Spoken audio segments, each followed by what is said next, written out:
This is probably the biggest video we've ever done. There are endless myths about the song. Who is this woman? It's mainly the battle of a man who wants to impress a woman, but she doesn't budge. Whether he's bankrupting himself, whether he can afford it, we don't know. Over a dozen incredible makers were involved in the interpretation and construction of every piece of this outfit, and we followed them along during the whole making process.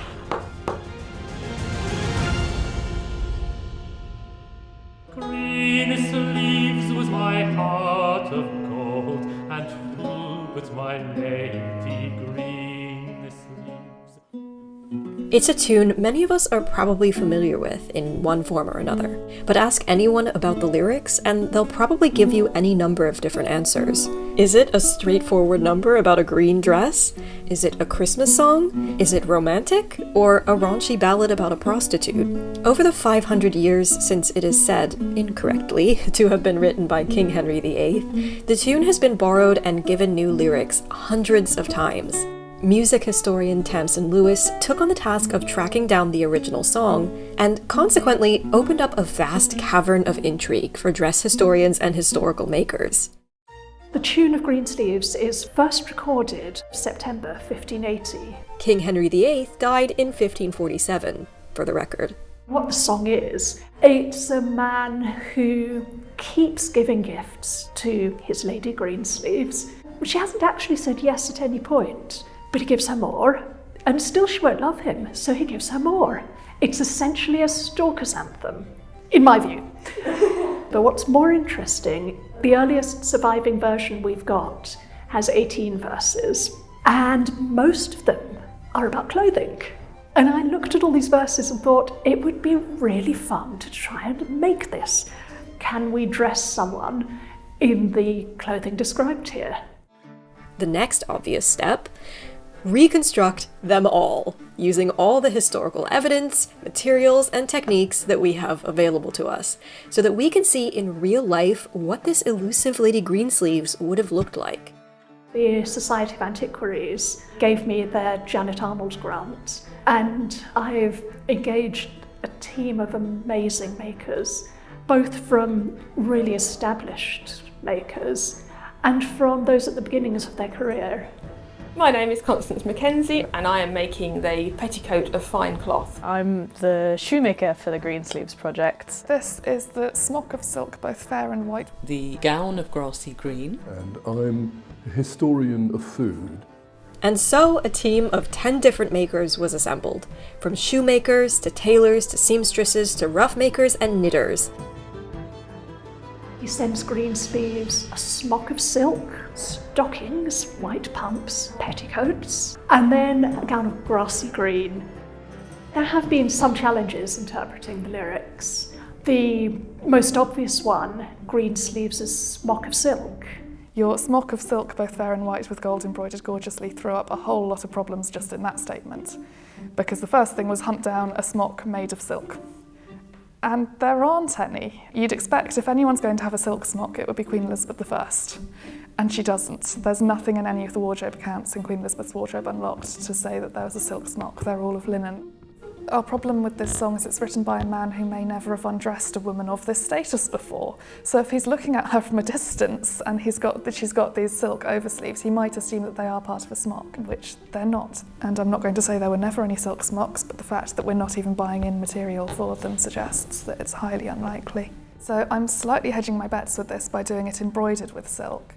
This is the way that we've chosen to do it, is to go with linen and to say, could it be a smock that is embroidered with silk?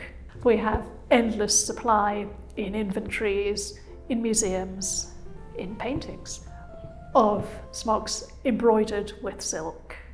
So when you start looking at Blackwork in the early 16th century, it's quite narrow bands of geometric stuff that goes around cuffs or necklines, and gradually it evolves until by the 1580s you've got much larger scale, swirling, vaguely naturalistic, incredibly stylised, but more naturalistic than the very, very geometric counted thread work that you get before. Then it was a case of looking at different Blackwork designs. So there's a pillowcase at the V&A which had a design which is a repeat, so just taking some of the motifs from that, and then working out where to add gold in as well. There's a portrait of Queen Elizabeth I, the pelican portrait, which has Tudor roses. So using those, and it is real gold that then gets wrapped around about the silk core. One of the advantages of gold is it doesn't tarnish, which means that it stays sparkly. Lots of the surviving smocks have blackwork on them. Partly that's why they survive, because they are a special thing that's got so much decoration. Heritage crafter Sally Pointer was tasked with knitting up a pair of crimson stockings, all of silk. A huge luxury at this time. Queen Elizabeth I herself is recorded as only having just received her first pair of silk stockings in about 1560, 20 years before Lady Greensleeves would have received hers. Being so newly introduced to England, these, along with the garters fringed with gold made by Malilay, would have been no menial gifts. My name is Constance Mackenzie and I am making the petticoat of fine cloth for Lady Greensleeves. Everyone was wearing a linen smock or shift next to their body, and that was their foundational garment. And then over that, generally a lot of people were wearing a wool garment next to their skin. Either a kirtle or a petticoat bodice, which is kind of three names for the same thing. It will be giving her the structure and support that she needs in her upper body, so that all of the lovely silks of the petticoat and the gown will have structure and support. But you won't see this sort of base layer of wool underneath that will be doing all the work and holding all of that in place. So I went looking at Queen Elizabeth's wardrobe unlocked because it listed everything that was in her wardrobe, and she has many, many petticoat bodices. But if you start looking at inventories of more ordinary people as well, you start to find either them owning petticoat bodices and kirtles, or you find accounts of tailors making them petticoat bodices. These petticoat bodices are the prehistoric ancestor, if you will, to the corsets of the 19th century, and by extension, the bras that we wear today, although no bones or underwires are used here, just layers and layers of stiff linen. So there are no surviving English pattern books to my knowledge. There are several Spanish tailors' cutting books, and I think a couple of German ones. So I did experiment with using a translated and worked out Spanish system to create the bodice pattern, which was a completely new departure for me, although I actually used the petticoat pattern from the typical Tudor, which is also inspired by this, as a sort of universal size to cut. So the back of the pattern is still very, very Spanish in origin because it's just a very simple fit. So then onto that pattern I was drawing a more English shape that we wanted to achieve. So it's sort of interesting how we've taken the existing instructions that survive for us now and adapted them to create the look that doesn't exist in a book to tell us how things were being cut at the time. With patterns drafted, Constance has now put together an initial mock-up, which she'll now fit to Ella, our Lady Greensleeves. I could just do with it being a fraction narrower on your body than I've cut it. Now that I've started building it up in layers, I'm going to treat it a bit like boning. Yeah, it's quite interesting stuff. We've had open discussion on several of the garments so that although each thing is being made individually, we have a sort of hive mind where we can throw in the ideas, and anyone who has more knowledge on a particular topic can give their opinion, and then whoever is making can take that or go with what they want. But it's, again, just who knows if we're right or wrong. We don't have a TARDIS. It's all interpretation.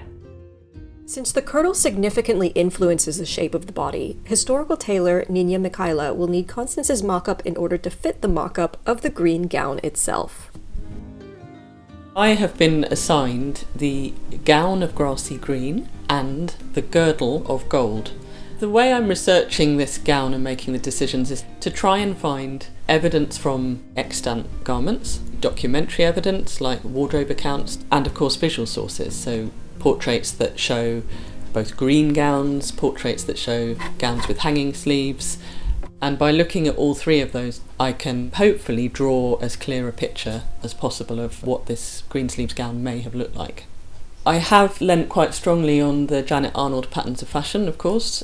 Janet Arnold's work is incredible. You know, she travelled far and wide and drew up these beautiful patterns and annotated them heavily so that it's the next best thing to actually going and looking at the garment yourself.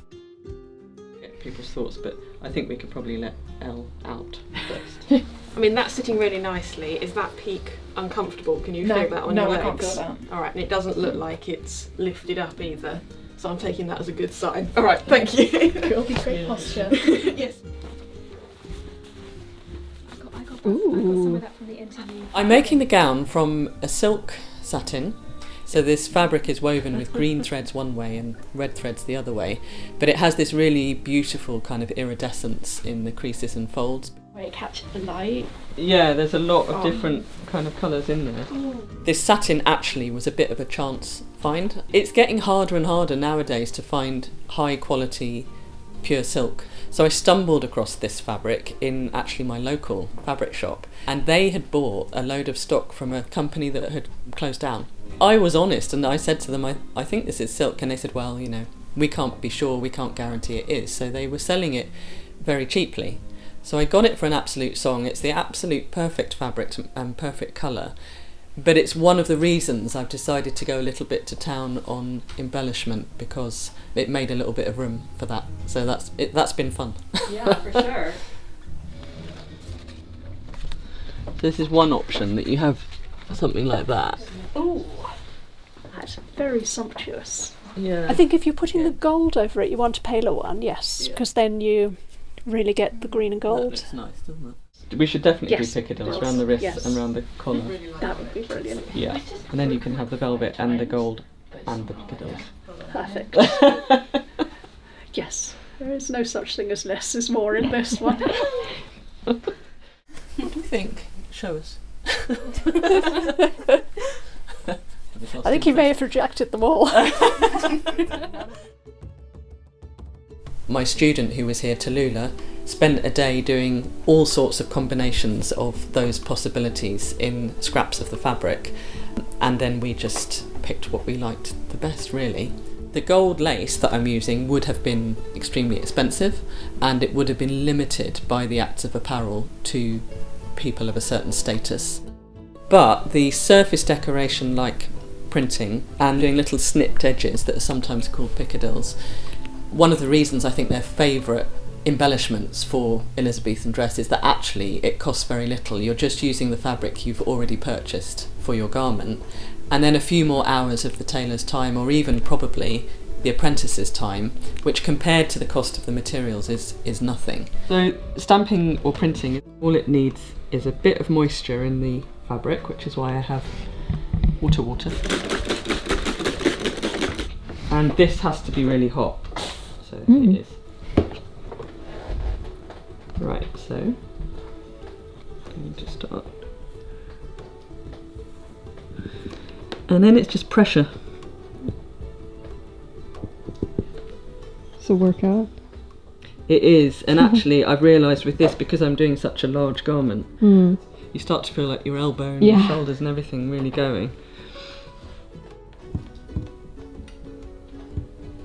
I think the funny thing with period garments is that there's not that many that survive with printing on, so it's a bit of an overlooked technique, and also it's very subtle, because when you step away from it, it sort of half disappears, and I think you often wouldn't notice if it was in a portrait, but there are a few portraits that show it quite clearly. The gown is now well underway, so it is time to check back in on Constance to see how she's getting on with the kirtle. Your founding layers were quite often a basic fabric like wool or linen or a mixture of the two. If you look at sort of examples of Tudor underwear, it's nearly always listed as red, and the red is considered to be very healthy and very warming, and the idea of wearing a wool layer next to your linen layer on your body was also a way of keeping you warm and safe and healthy. In Britain at this time there were lots of pairs of bodies and petticoat bodies mentioned in wills and inventories and the like, which don't talk about having whalebone sewn in. They only talk about buckram and canvas as the stiffening. So part of my experimentation with this was creating my own linen buckram, seeing how I can create that stiffness and structure. So it's sort of like a flexible stiffening, which is very similar to whalebone, but just a very easily produced local version, because all you needed was old linen painted with rabbit skin glue, which is hide glue, artist's glue. I don't think it's exclusively made out of rabbits these days. You can also reshape it with heat, and then it will dry in the shape that you want it to be. So as someone's wearing it, it will warm up and shape to their body, but then also when it cools down, when it's not worn, it sort of reverts back to the stiffness. So it's sort of like a flexible stiffening. So here I have all of the pieces that are going into the bodice of the petticoat bodice. So there are 4 layers of buckram here. Each one gets a bit smaller, and then they also get a little bit lower, so you don't end up with a really solid ridge on the bust. And then the layers are sewn together to create a stiffened shaped piece. And then this will be sewn onto a layer of white flannel and an interlining layer of linen. 1, 2, 3 of those, and then 4 layers of buckram. Wow. In there.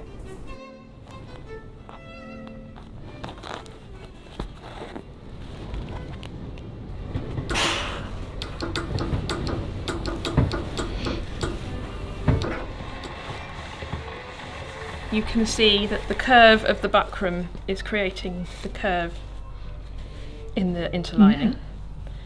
So the peak of the bodice will sit nice and smooth and straight, even when the wearer's sitting. I don't want to sew all of those layers through to the red wool because that will show through in the finished bodice. I'm now just going to tack the linen layer and the wool layer together just outside of my finished line, which is the red stitch line, in a white tacking thread. So although that will hold all of the layers together while I'm working on it, they will then be taken out, and the stitching that holds the buckram to the interlining will be held in place by the lining that's then sewn over the whole panel. You can see the shape of the buckram is still there, and also a nice smooth front of the bodice. And then all of the seam allowances are going to be turned in, like you can see on the back piece here.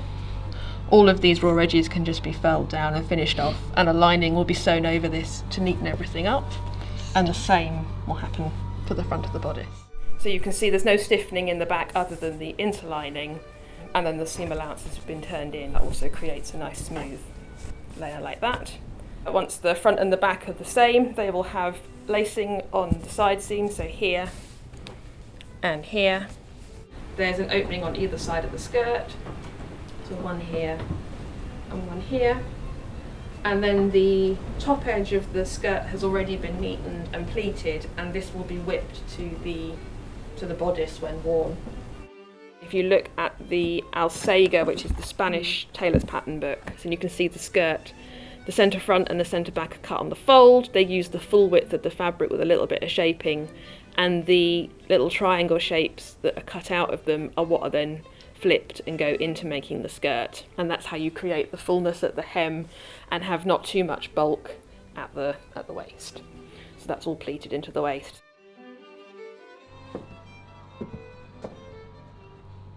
So once you've got a petticoat bodice or a kirtle on, you might then wear a bum roll, another petticoat, or even another 2 petticoats, which this time wouldn't have the bodice, they would just be the skirt. So it might reveal your petticoat bodice or your kirtle, or it might reveal one of these extra layers, the petticoats or foreparts that are the fancy bits that you want to show off. Constance's bodiced petticoat isn't the only petticoat Greensleeves will be wearing. She's given a much more presentable petticoat of sendal silk, being made by dress historian Dr. Serena Dyer, which is perhaps what gave Nina a clue as to the gown's open front. There's a lot of misconception surrounding the green of Lady Greensleeves' gown, bringing those highly poisonous arsenic dyes prevalent in the Victorian period back into the Elizabethan period to lend an underlying element of danger to Greensleeves in that she's wearing this gorgeous, sumptuous, but poisonous gown. The shade of green known as Scheele's green, which was made with arsenic and was extremely poisonous both to the producers of the cloth as well as to the wearers of the garments, was invented in 1775 by Charles Wilhelm Scheele and was popularized in the 19th century, where it picks up much notoriety and thus proceeds to cloud our understanding of green throughout the entirety of human history, which is not the case. So back in this 1580s period of time, this Greensleeves gown would not have been made with arsenic. In fact, it probably would have been made with a combination of dyes, especially in England, woad blues and weld yellows, or some combination of dyes. I don't sew everything by hand unless the project demands it. So with this one, for example, the main seams of the skirt have been machined, but you won't find any machine stitching. It's all hidden away. Greensleeves has her green sleeve. Maybe she can have two. Yeah. So this skirt has 12 panels. So the modern fabric was actually 54 inches wide, but because we know that 16th century silks were never more than 22 inches wide, I deliberately cut it into 18-inch strips and then sewed it back together again, which seems a strange thing to do, but it means that you end up with the right number of seams in the skirt that there should be. It's one of the few things we can say we know what the gown would have had. Yeah.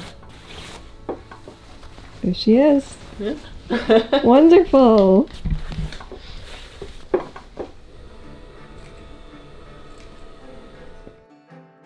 My name's Eva. I've been doing shoemaking for a few years now, so I'm making the milk white pumps. Modern shoes don't interest me in the slightest, but give me a 16th century shoe and I'm like, I'm in my element, you know? Yeah. So I'm making the pumps as white as was the milk. So a big part of this was trying to work out, what are pumps in the 16th century? Is it just a generic term for a shoe? Is it a specific shoe? The main thing was just going through as many of the usages of the word pump as I could find. I think the first one appears in about 1550 up to about 1650, so 100 years, and just reading loads and loads where it just appears incidentally. And actually one of the best things I found was a book to help you learn French. And so it had these two conversations in French and English, and this guy getting up in the morning and he talks about putting on his pumps and the decision behind, oh, it's quite a nice day today, it's quite hot, so I'll put them on because they're single-soled. And it was like, oh, bingo, there we go. That French book and a few of the other sources described it as being a slip-on shoe. So the start was making a mock-up, which is a fairly simple design.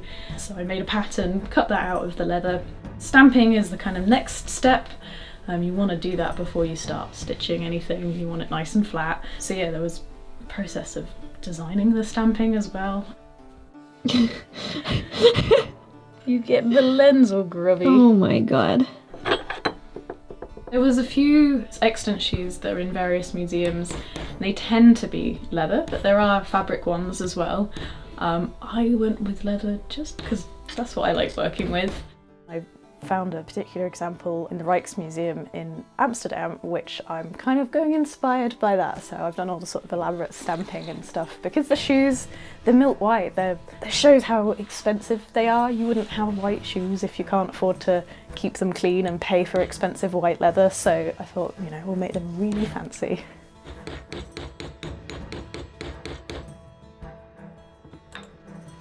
You end up with 3 pieces.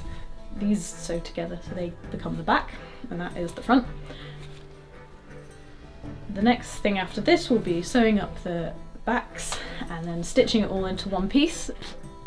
It's a really simple type of shoe, so this is how people made shoes forever. Basically, once we progressed from having a shoe made out of one piece of leather that you wrap around your foot, we then go on to turn shoes, and then eventually you go on to welted shoes, which happens in the 16th century, but is a bit more complicated and takes a bit longer.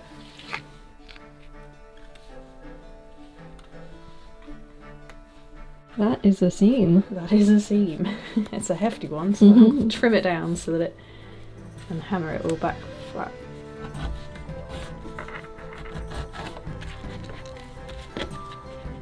And then my hammer.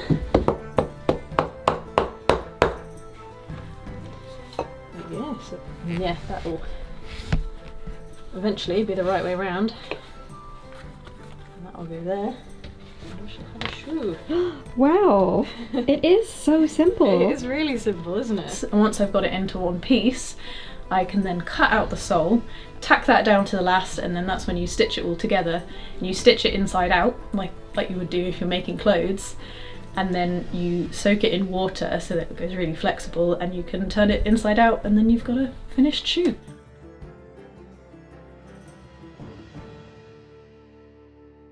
Looking at the clothes in Greensleeves, there are some things that are missing. There's no mention of a farthingale or cuffs or a ruff. So there are gaps. We do get a bit more information though from a rather crazy song written at the beginning of the 17th century by William Cobbold called New Fashions. It's a quadlibet where basically they mash together loads of different popular songs, folk songs, and of course Greensleeves. The words of these match the popular versions surviving, so we know that they're not words specifically written for this. They have the chorus that we know, but then the words are not the ones we know from the Handful of Pleasant Delights. They're green sleeves and gallant ruffs, broidered calls and golden cuffs, which brings me to think that this fragment is part of another Greensleeves ballad, but clearly associated enough with Greensleeves to justify, in my opinion, adding ruffs to the ensemble. Ruff maker extraordinaire Noel Gillingham took on the task of interpreting one himself. Ruffs in this 1580s period are going through a weird transitionary state, experiencing some growing pains, if you will, as they expanded from their more modest size earlier in the century, but not having grown quite as large, supported and ostentatious as they would become in the 90s. More notably, the 80s mark a big trend in large motifs incorporated into the lace or cutwork in the linen. These had to be set in a very specific way so that the pattern showed in a neat repeat across each fold. This setting had to be done with specialty rough irons, which were heated gently in buckets of hot sand so as not to scorch the white linen. Or, for those of us who haven't had an easy time of finding rough irons in the last 400 years, curling irons. Noel is setting to work on Green's ruff over in the United States, but while I'm here with Constance, she's whipped out a couple of examples so that we could have a look at how they work. It's going to be gathered down to quite a small measurement, but it's just to get the exaggerated figure of 8 shape, you need all of that linen. This is a 1/10 of the ruff that will finally be, just to have a look at how those shapes are created. And from there I could work out that the ruff I was making would need 11 full widths of linen. Each width of linen has been seamed together. The next lengthy process is to cartridge pleat or gather the whole of the ruff down so that it fits into the neck. So far I've done 1 row of the gathers needed. There actually needs to be 3 of these rows, so I've done the first row, and that will create the really dense, tiny... They're often called cartridge pleats, but they're not actually turned over like you would on a gown. They're encased in a neckband. And I know that from my little sample ruff, I know that that will reduce it down to the neck measurement. Very simple, just a lot of work. Yeah. A plain ruff on its own requires huge amounts of fine linen yardage and dozens of hours of hand labor. But Noel isn't known for doing things by halves. His ruff is going to be made of a gorgeous reproduction bobbin lace, complete with gold spangles, which will glitter and move as she walks. Truly an item of purest luxury. So, while he finishes up the ruffs and Juliet continues the long blackwork process on the smock sleeves, the makers have reassembled for a final fitting. Yeah, this is the joy of this project, as each element is coming out. I'm just going, oh! What fun. The gown and all of its components have now been finished, shipped, couriered, and hand-delivered into London. That looks like it's in the right place. I'm very happy with that. Oh, Yeah, I think I'm alright then, yeah.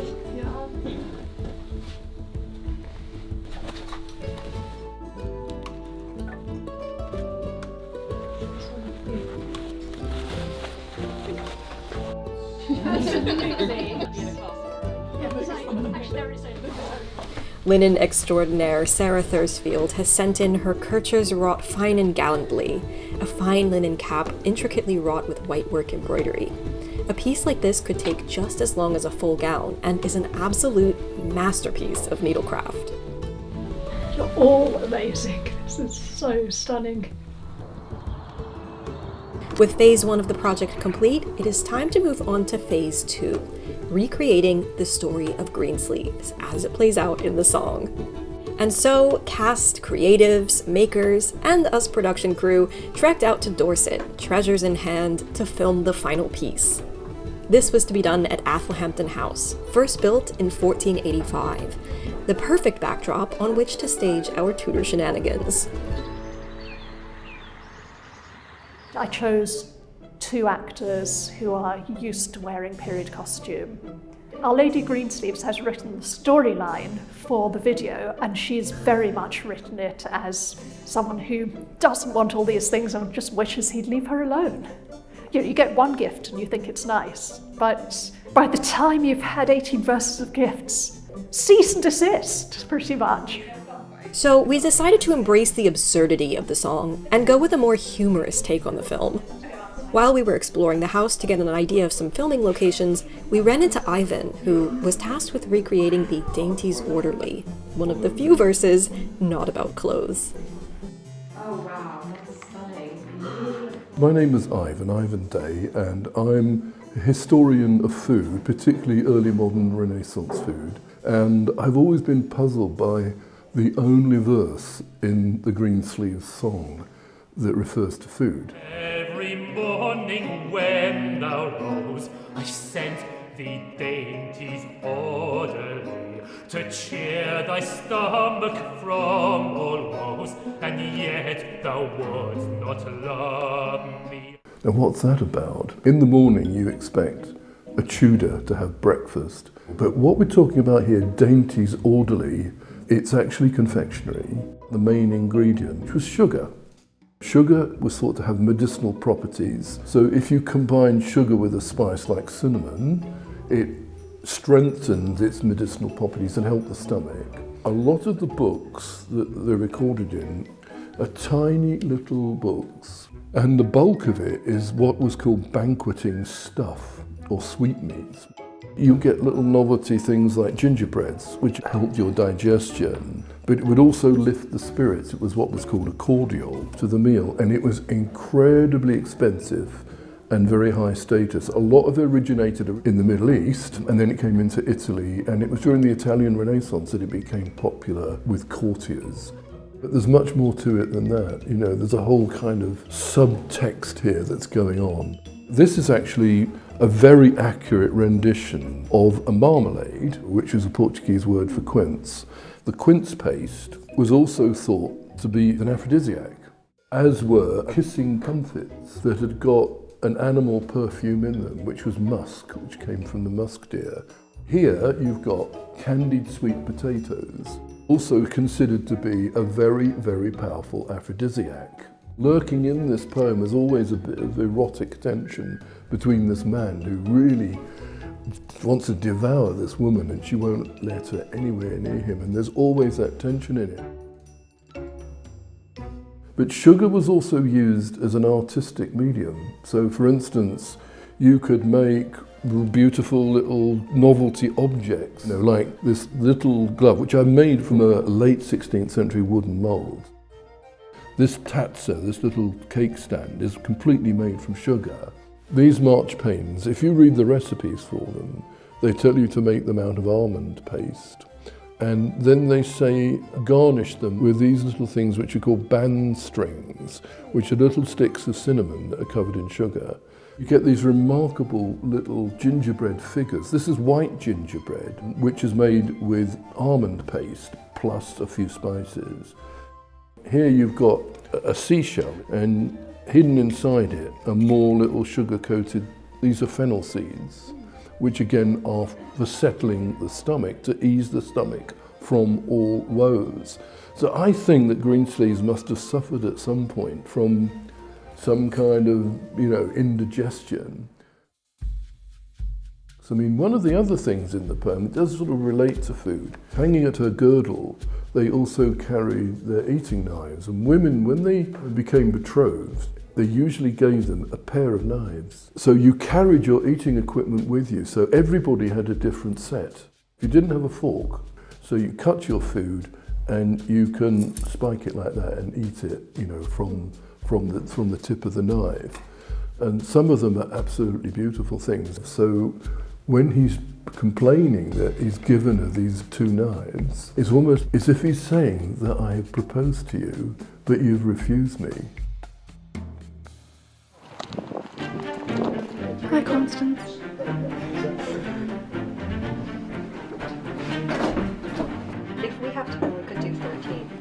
The film was shot, as many are, completely out of order so that we could more efficiently shoot all the scenes in one location before moving on.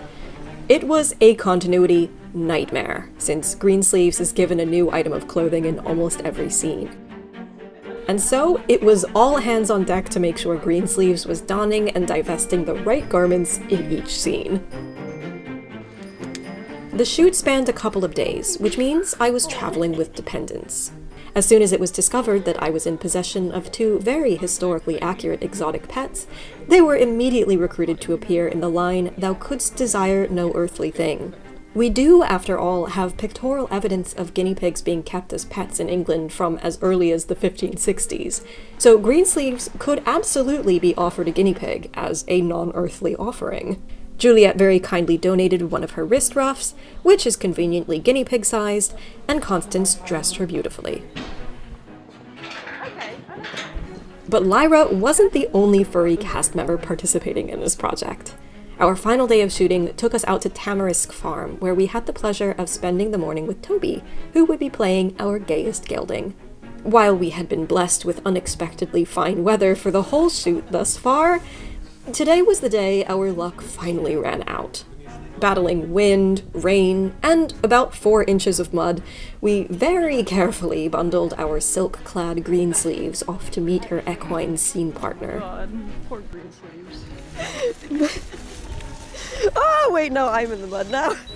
Thankfully, our efforts to frame out the environmental anachronisms meant that the shot would have to be very tight, and Lady Greensleeves could remain Lady Binbags from the waist down. There is truly nothing quite so magical as an epic collaboration between a team of makers and scholars, combining knowledge in pursuit of further learning and discovery.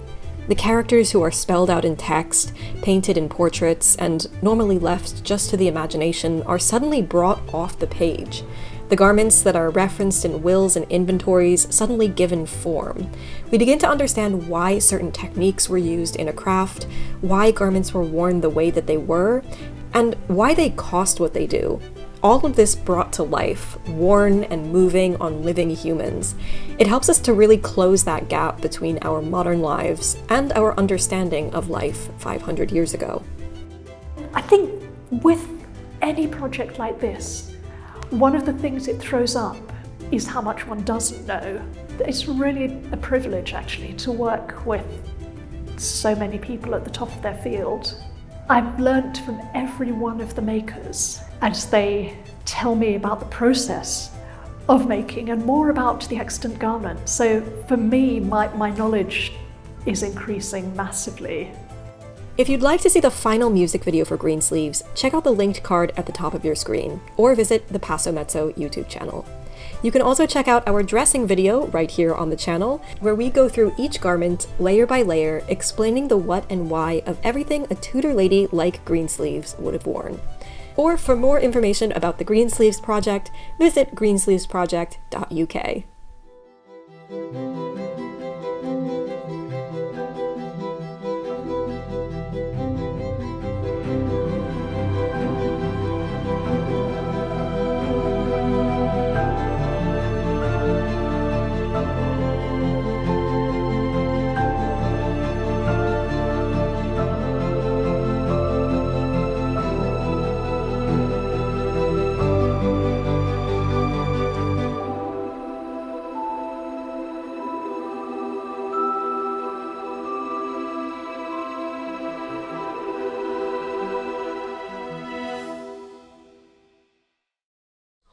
Half of the footage I think we're getting is just the cat. Oh my god. Well, that's a novelty, isn't it? Sir, what do you have to say for yourself? This is the best day of my life. I'm just thriving down there.